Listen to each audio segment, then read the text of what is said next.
back to Paranormal Addiction Radio. I'm Alex, aka Rainbow Owl. And I'm Voice of the North, aka Della. Or was it the other way round? I don't know, but anyway, go on with it. Wasn't last week a good show? It wasn't it? What are you laughing for? You could remember half of it. No, it was. It was a great show. We had Gene Hamill on, who gave an excellent review on... What did he give a review on again? See, you weren't listening, just like me. It was cameras. No, it wasn't cameras. Camera recorders. It was ghost hunting equipment, actually. It was all about ghost hunting equipment, but Gene Hamill's bit was about video cameras. Yeah, but he's more advanced, isn't he? He is very advanced. Very clever chap. He's with it, isn't he? And we had David Childers on with his EVPs. They were spooky, weren't they? Yeah, he actually put some spooky bits up into Paranormal Addiction group as well, didn't he, with that ghost walking through it. Wow, that was quite scary, actually. Yeah, it was worth checking that out. If you haven't heard of the Facebook group Paranormal Addiction, get yourself in there. And also we had Sarah Warren on. She was she's as always. Yeah, she's brilliant. Fantastic. Yeah, absolutely brilliant. What? Don't start. No, stop it. Listen to me. So, what did you actually use when you went on a paranormal investigation? That's full spectrum camera. Yeah, I know. And what else? Voice recorders, stuff like that. Did you ever get anything like David Childers got, like ghost walking through walls? Yeah. Did you? Oh no, I didn't get nothing on camera, but I got right. voices. All right. Yeah. So you never got anything like David then? No. To be honest, he's been at it for years, hasn't he? To be honest, I'd have been out of there, wouldn't you? I think I'd have just dropped everything and legged it. Tough man. I would have stayed there and tried to get an exclusive interview with the ghost. I don't think so. I think I'd have legged it. Anyway. Let's put it that way. Anyway. Right, that's enough of that last week. It was a great show. But today, or tonight's show, shall we say, we're talking about the Anunnaki. Now, for those who don't know what the Anunnaki are, the Anunnaki are an ancient ancient beings that came to Earth a long time ago, and they actually, so legend says, that they came to Earth and they genetically engineered man so that they could mine for gold. Also, other beings got genetically engineered. I always get confused. I always get tangled up when I say genetically engineered. Yeah. So tonight we're going to have Bobby the Wolf Mullins on, and he's going to talk to us. Also, Kevin Graham, he's going to talk to us as well about the Anunnaki. It's going to be a good show, so that's who we've got on tonight. But the Anunnaki, as I was saying, going back to the Anunnaki, they are an ancient set of beings that people, well, I believe, actually made mankind. Well, let's not go too much into this. No, but you wanted me to introduce it. Well, you've introduced it. But don't forget, we need to bring Bobby on. We don't want you telling everyone everything else. Everybody won't listen to Bobby. Okay, then we'll leave it at that. No, thank you. Anyway, ladies and gentlemen. I like that subject anyway. So. Yeah, I'm trying to introduce Bobby. Okay, right. Anyway, ladies and gentlemen, who am I introducing? Bobby, the Wolf Mullins. Exactly. Hi, thank y'all for having me on the show, Della. Alex, appreciate it, man. I'm glad y'all brought this thing back out. I like the show, man. I've been listening to it since you brought it back out. It's a cool show. I love the guests and everything. I love the way you're doing it. It's pretty neat. Now, Bobby, you are the creator and the host of Wolf Tracks into the Paranormal, and recently your newest creation, Nerds of the Round Table. Yes, I did create Wolf Tracks. Won a Paranormal Emmy. You beat me in one. Still sore spot on that. No, I'm just teasing. I am a co-creator of Nerds of the Round Table. I'm going to have to say co-creator. I did build the set, the table, the set and everything. But William Barnes and Brad Osborne helped me create not Wolf Tracks, but Nerds of the Round Table. And they're my partners. They're my nerds. And I got to give them credit too, buddy. Oh, absolutely. Of course. Credit due where credit's due. And it's an absolute brilliant show, by the way. Anyway, we are actually going to be talking about the Anunnaki. So I'm going to hand you over to Della. Hello, Bobby. Basically, we want to know your thoughts on where the Anunnaki came from, where they came to Earth, and what they were doing here, basically. There's the most beautiful one. Della herself. In the flesh, ladies and gentlemen. The most misunderstood woman on the planet, but I love her to death. Anyway, where did the Anunnaki come from and why are they here? The Anunnaki came from a planet called Nibiru, or Planet X. I believe it's Dr. Zachariah Sitchin. He broke the code, so to speak, of the cuneiform texts and found that they were from a planet called Nibiru. they're here for, according to the story, they're here for gold. The gold that they're here for, they were trying to mine off the planet because apparently their planet's atmosphere degraded down, and they needed it as somewhat of a shield or something to protect them from the, I guess, solar radiation. But the Anunnaki were lazy, and they decided to make a workforce, which became primitive man. According to the cuneiform text, they used mud or clay, breathed life into it, and created a workforce.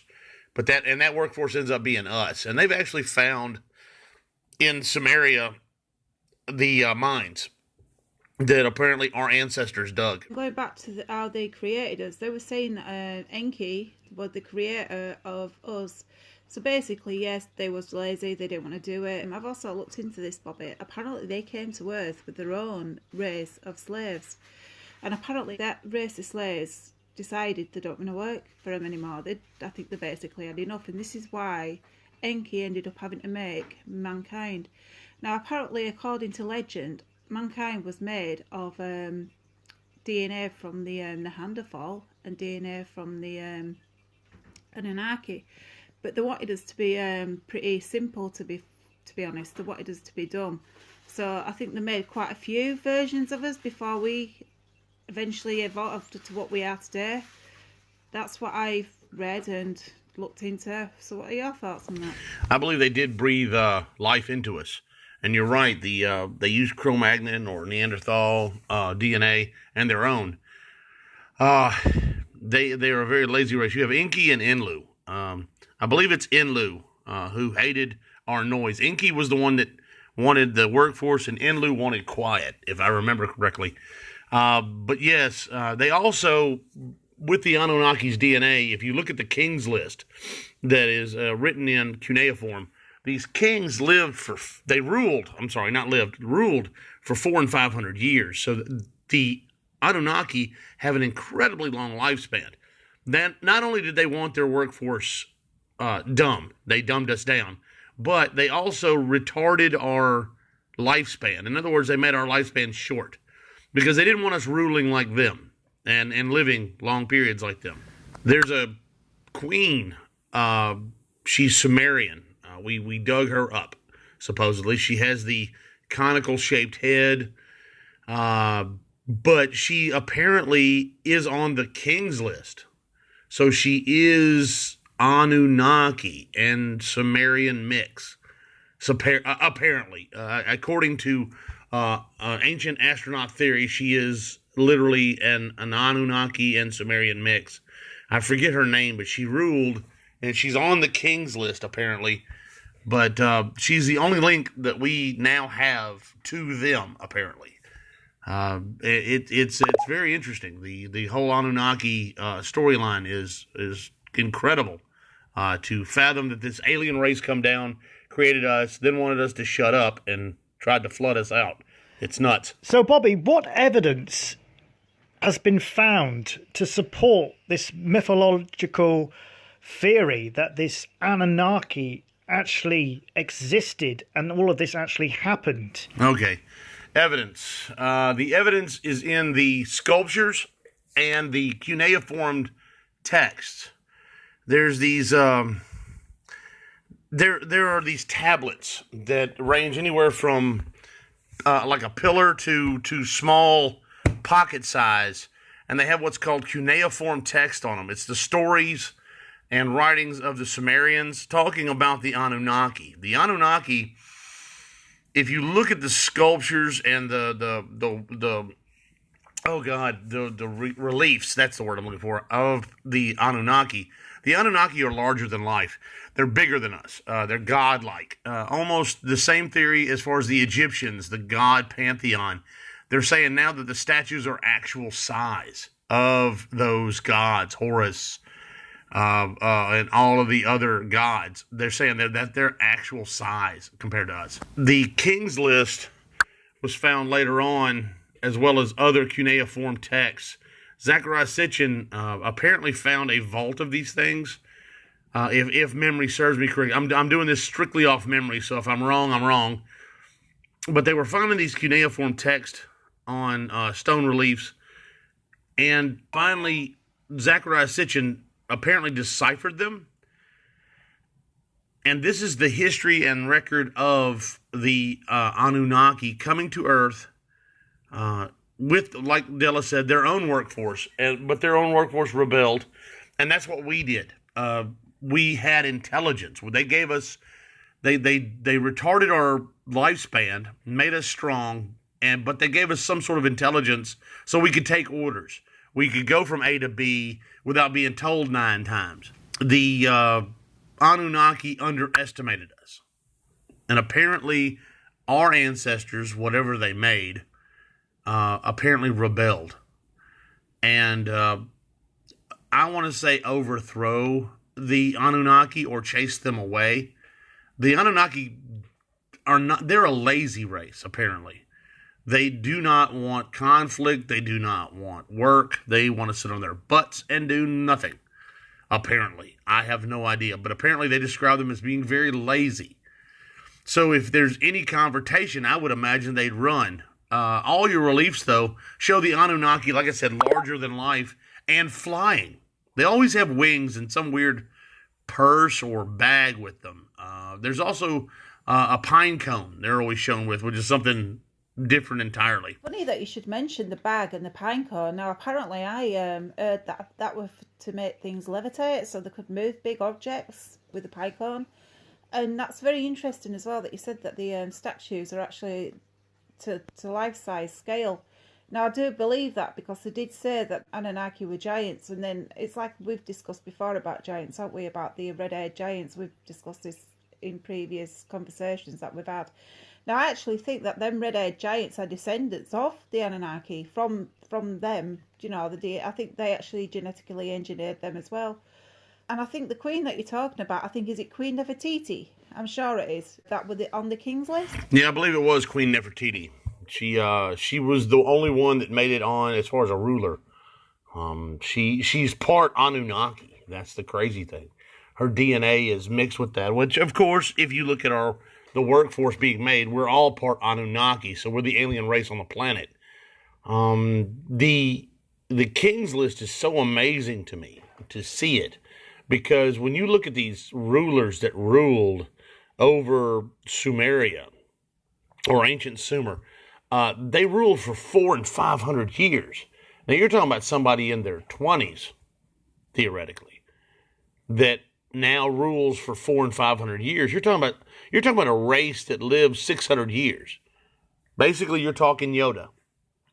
But they have a lifespan, apparently. And as far as the pine cone goes, I want to say, if you look at the reliefs, the pine cone, the Anunnaki, or he's pointing the pine cone at the forehead of another person or Anunnaki. I believe they're referring to the pineal gland. It looks like a pine cone, and it's in our skull. It's a small item. It's referred to as the pine cone, but it's the pineal gland. It's our third eye. I believe they're trying to get us to wake up, or it's an awakening. They want to open it so we can see, I don't know, them, something. I have no clue at all. But it refers to the pineal gland. And as far as giants go, the giant theories are amazing. We've actually found in the States there's a cave of apparently remains of 8 to 10 foot tall giants. They're redheaded. There were some farmers looking for guano for their crops, and they uncovered these large skeletal remains, and they were preserved. And according to Indian legend, they fought these giants and chased them into a cave, then caught the mouth of the cave on fire and suffocated them. And they're preserved. There's hair still on them. It's red. And they have double rows of teeth on the top and the bottom. So it's kind of weird. Actually, the Smithsonian has some of the skeletal remains, and they won't put them out. The Anunnaki actually found Earth women beautiful and apparently mated with them. If you cross this with other religions, it all fits. If that's the case, then what you have is the Nephilim or the Nephilim. You have the angelic gene passed on to humans, or through humans, a mixture of the two to create what they call the Nephilim or Nephilim, which are the giants.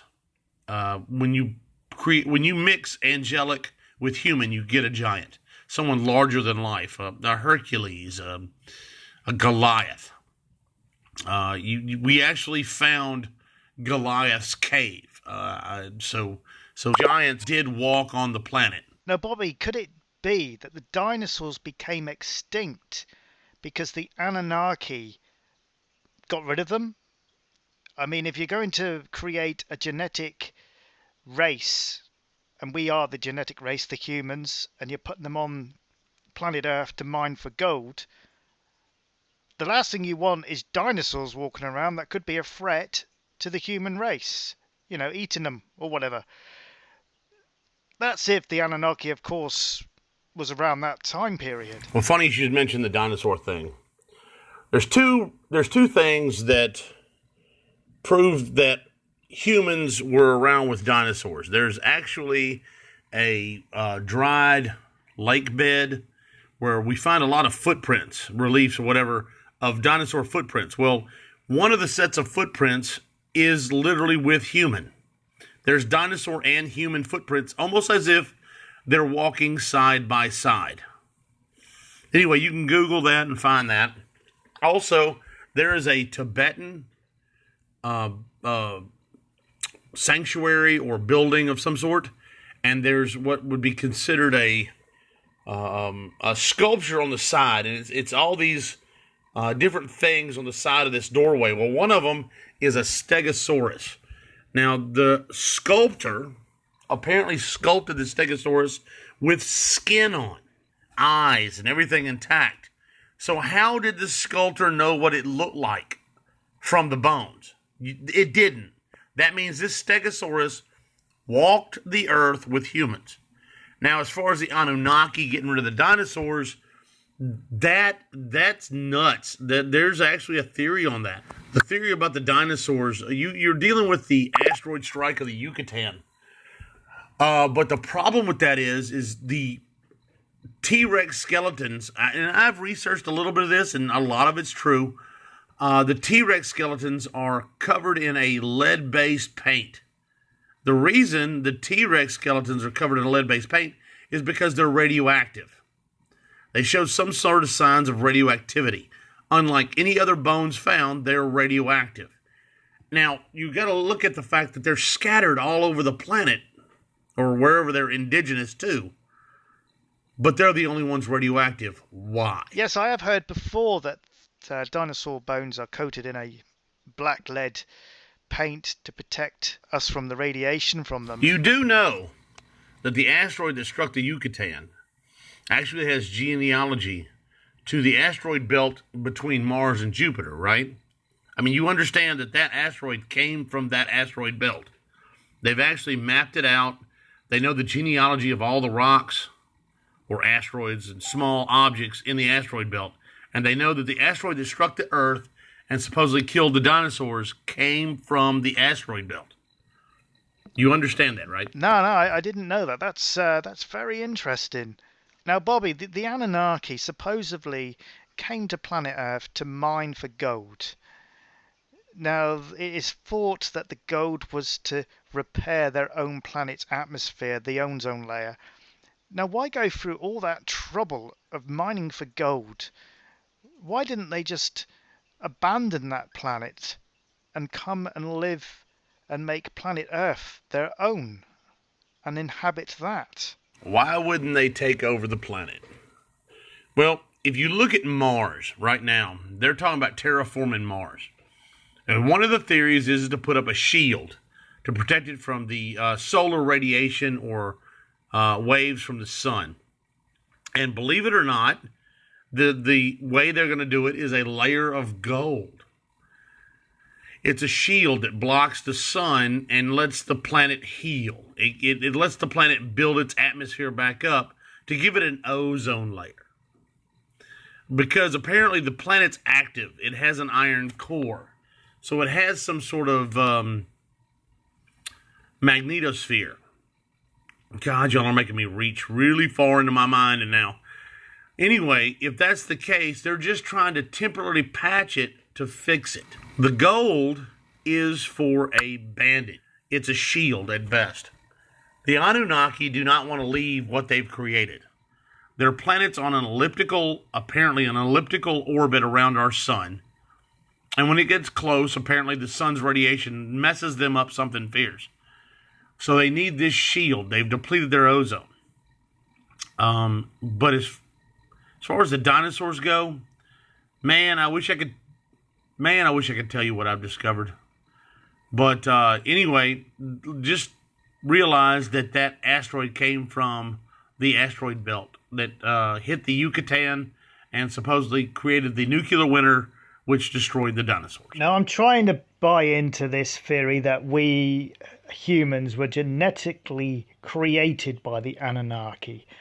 So how did they genetically create us? In other words, was it with a ape from this planet? With the Neanderthals.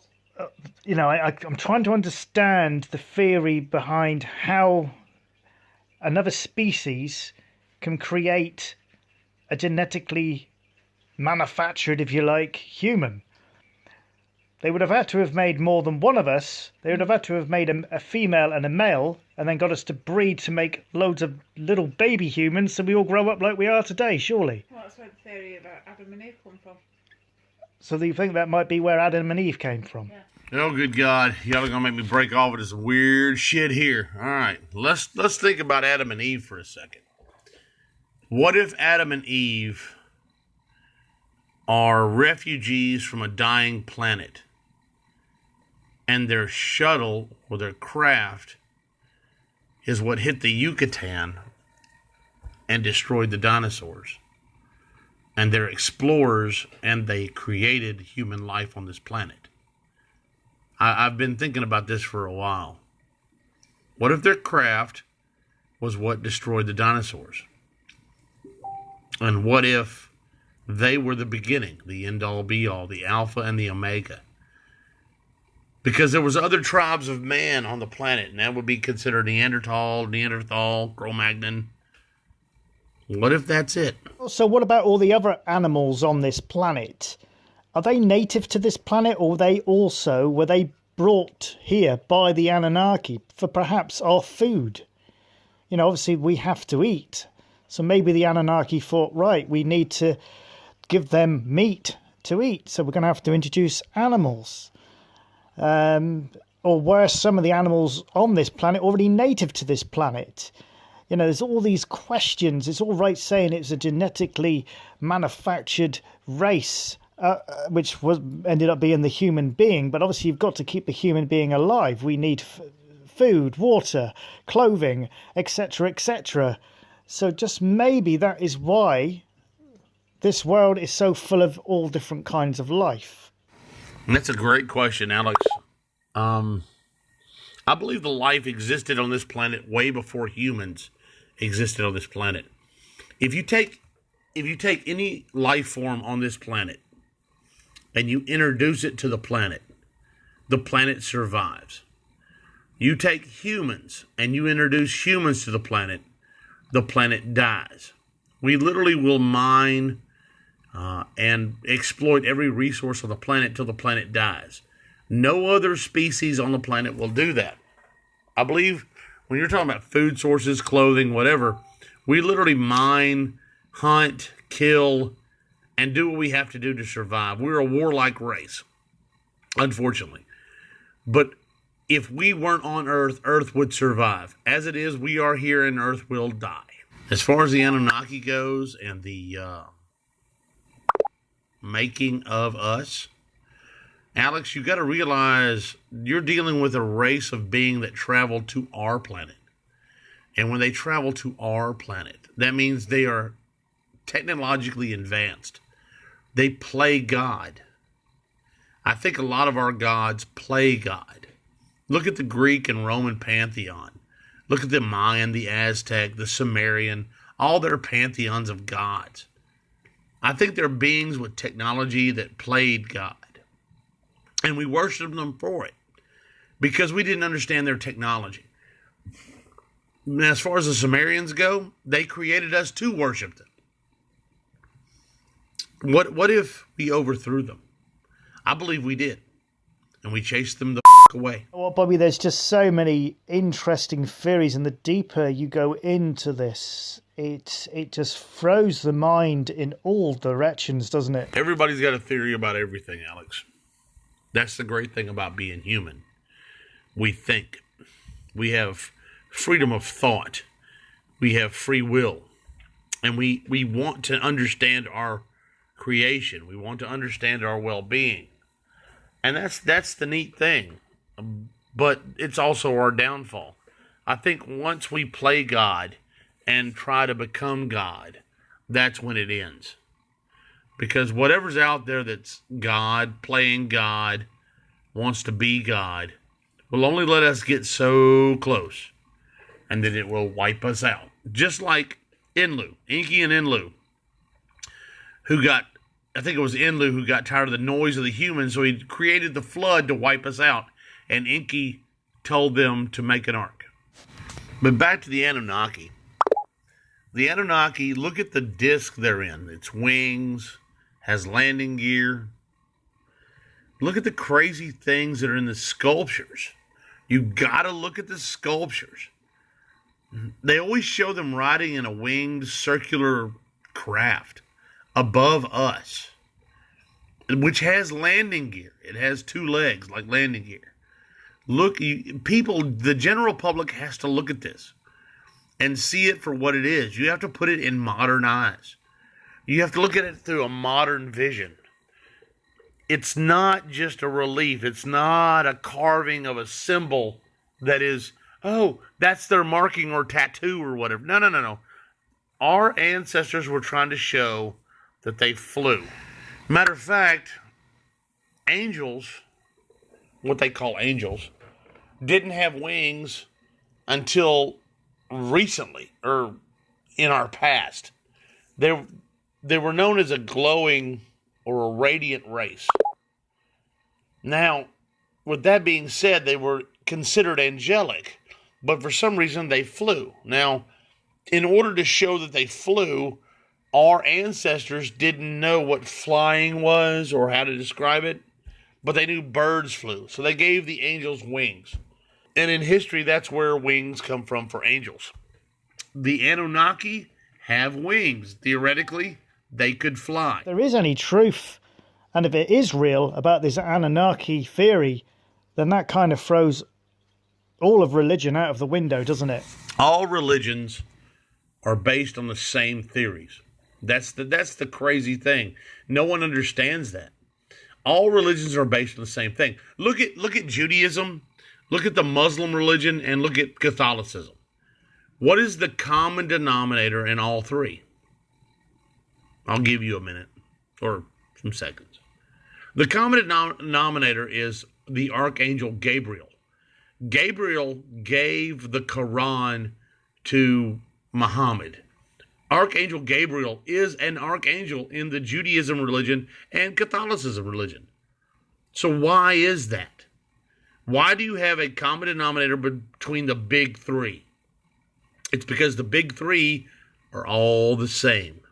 You have a God posing as a God to people in a form they understand. That way they're not scared. Well, Bobby, unfortunately, we're going to have to stop you there, but thank you ever so much for coming on. It's been a pleasure having you on the show. I love talking to both of you. Thank you, Bobby. It was very interesting. And once again, we will invite you back for another discussion at some point down the line. I don't know what we'll talk about, but we'll talk about something I think he good. wants to talk about Bigfoot. Okay, right, yeah, great. Fantastic stuff. Yeah, that's more my field of research anyway, so that's even better for me. Yeah. Once again, thank you for coming on the show, and we'll speak to you later, mate. All right, well, Alex, Dilla, thank y'all for letting me be on the show. Y'all want to talk about anything, you holler at the wolf, man. I'll give you what I know. I've been doing this research, cryptids, ancient alien theory, Egyptology. I've been doing it all for a long time. if you need to pick the wolf's brain, by God, come on, get you some. And for all the fans out there of P.A. Radio, turn it on, man. Get in here. Get on this show. Thank you, Bobby. Take care. Later, brother. I'd like to welcome to the show now Kevin Graham. Kevin, this week we are talking about the Anunnaki, and I wanted to get you on the show because I know this is a very keen subject of yours. Yeah. And I've got Della here with me. Yeah, Kevin, how are you doing? So, what is your take on the Anunnaki, Kevin? Oh, Alex, hello, Della, how are y'all doing? I've never been to Iraq, and I've never met a Sumerian, but I do know a little bit about the Anunnaki, and I'll be happy to share any information I can get or gather or have with you.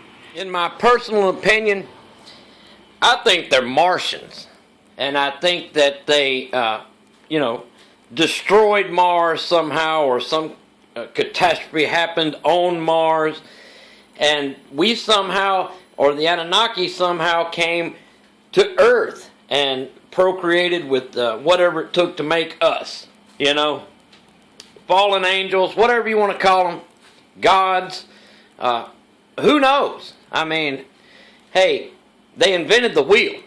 There was definitely something going on with how else could the Sumerians have such sophisticated records of astronomical observations during this time? This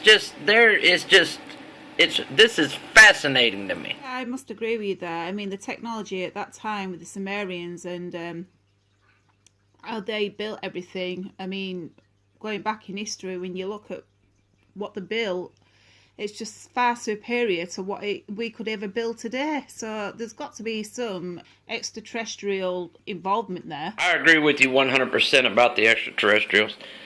I'm not leaning towards the God theory, but it is what it is. I mean, you over history, people have worshipped all kinds of things, and hey, if some really smart creatures came along from outer space, of course, simple simpletons are going to worship them as gods.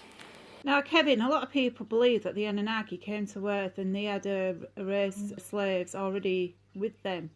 But apparently, according to legend, that the slaves, their own slaves, went against them and refused to work. So that's why they created us. Now, they were saying that they took the DNA from the Neanderthals and mixed it with their own DNA, and that's how we became to be as human beings. What do you think? Do you think that's correct? I mean, I think there's some truth behind it, but I mean, I'd like to find out what you think. That's absolutely a possibility. They could have, somehow morphed with primates and made us. I mean, we're relatively simple creatures, and we're definitely programmable to do whatever we're told.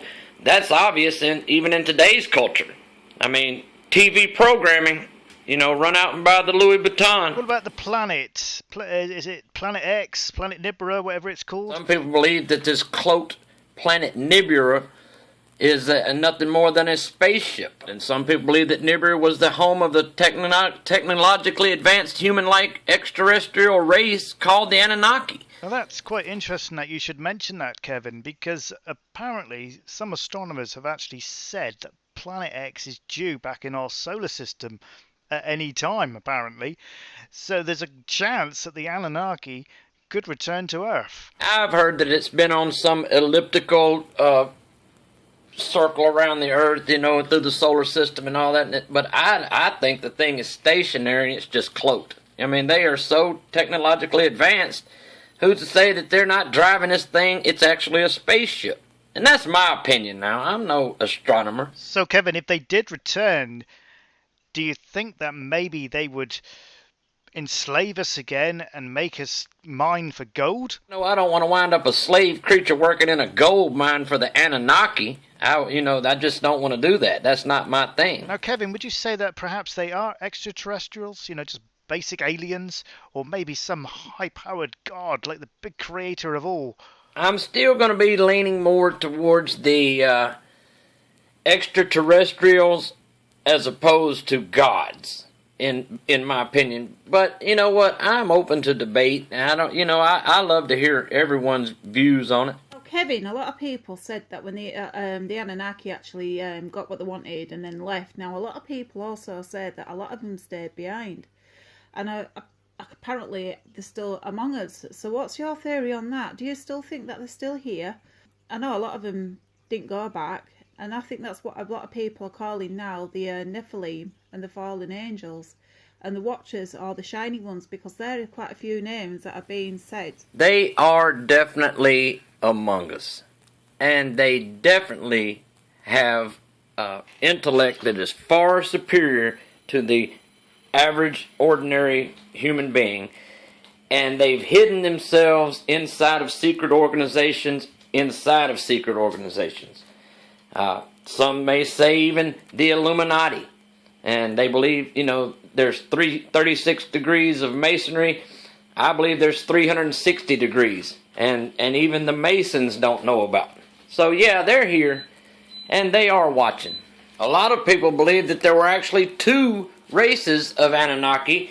And they hated one another. And that's why they destroyed their home world and had to come here.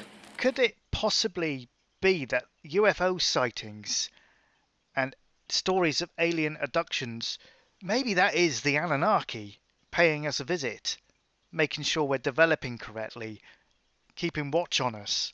This, Alex, the Anunnaki are called the Watchers. So, yeah, that is quite possibly they stop by, pick up a few folks here and there, go and do their probing or whatever they do, and, whatever other creatures they want to pick up, they find the dead cows and all that kind of stuff. So, yeah, absolutely they could be. And they're so much more advanced than us, we'd never know.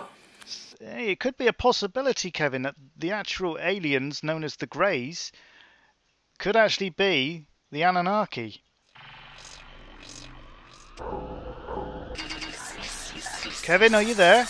Kevin? We seem to have lost Kevin.